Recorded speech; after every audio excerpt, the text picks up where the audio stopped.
ছাত্র আন্দোলন যদি এভাবে দিনের পর দিন চলতে থাকে তাহলে দেশ ও দশের উভয়ের ক্ষতি হবে, এমনকি আমাদের পরবর্তী প্রজন্মেরও ক্ষতি হতে পারে। কারণ এই যে বর্তমান ভবিষ্যৎগুলো, তাদের পড়াশোনা, তাদের ভবিষ্যৎ নষ্ট হচ্ছে এভাবে।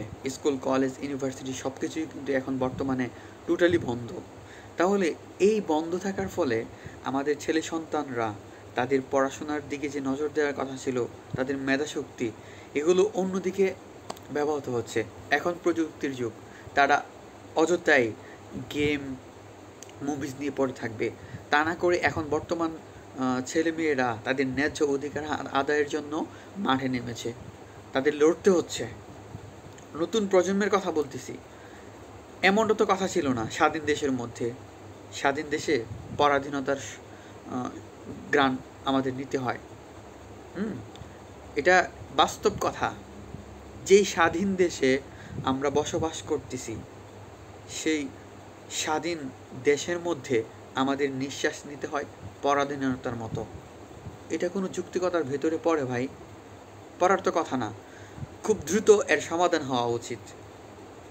প্রত্যেকটা মানুষ তার নিজ নিজ অধিকার নিয়ে বাঁচতে পারে, এটাই হচ্ছে স্বাধীনতা। এটাই স্বাধীন দেশের স্বাধীন নাগরিকের অধিকার। কিন্তু এখন বর্তমানে যে পরিস্থিতি হচ্ছে, আমাদের বর্তমান ভবিষ্যৎ যদি নষ্ট হয়ে পড়ে, তাহলে আমাদের বাংলাদেশ রেখে লাভ কি, থেকে লাভ কি?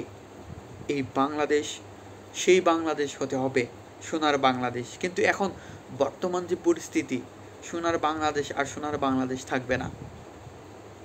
এটা একেবারে মানে ভঙ্গুর অবস্থার মধ্যে পড়ে গেছে। নদী ভাঙ্গার মতো হচ্ছে, নদীর একুল গড়ে উঠছে। এই হলো অবস্থা। আমরা এখন বর্তমানে যেই জেনারেশনটা বেড়ে উঠছে, তাদের এখন পড়াশোনা দরকার ছিল। এখন তাদের প্রত্যেকটা ছাত্রছাত্রী উচিত ছিল তাদের নিজ ভবিষ্যৎকে সুন্দর করার দায়িত্বে নেওয়া। এখন তা না করে তাদের মানে যোগ্যতা এবং মেধার মূল্যায়ন করার আন্দোলন করতে হচ্ছে। মানে তাদের ভবিষ্যৎ তারা নিজেরা গড়তে হচ্ছে। কি এক অদ্ভুত দেশ আমাদের। আমরা চাই যত দ্রুত এই সমস্যার সমাধান হোক, আমরা খুব করেই চাই। কারণ আমাদের সবার ক্ষতি হচ্ছে। ব্যবসা বাণিজ্য সব কিছুই বন্ধ আছে। হ্যাঁ, স্কুল, কলেজ, ইউনিভার্সিটি সব কিছু বন্ধ। তার পাশাপাশি ব্যবসা বাণিজ্যের যে মানুষের খোরাকাদি, এগুলো বন্ধ। প্রত্যেকটা সেক্টর যদি বন্ধ থাকে আস্তে আস্তে, তাহলে আমাদের দেশের উন্নয়নটা কোথায় হবে? উন্নতিটা কোথায় হবে? রাস্তাঘাট, ব্রিজ, অন্যান্য প্রতিষ্ঠান লক্ষ কোটি টাকা ব্যয় করেও কোনো লাভ হবে না। আমরা মানুষরা যদি মানুষের মতো মানুষ না হতে পারি, মানুষের মতো জীবনযাপন না করতে পারি, খুব দ্রুত এই সমস্যার সমাধান হোক। আমাদের বাংলাদেশ সুন্দর বাংলাদেশ হিসেবে প্রতিষ্ঠিত হোক।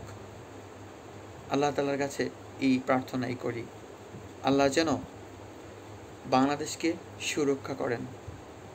আর অনেক কথায় মনে মনে করতে হয়, অনেক দোয়াই মনে মনে করতে হয়।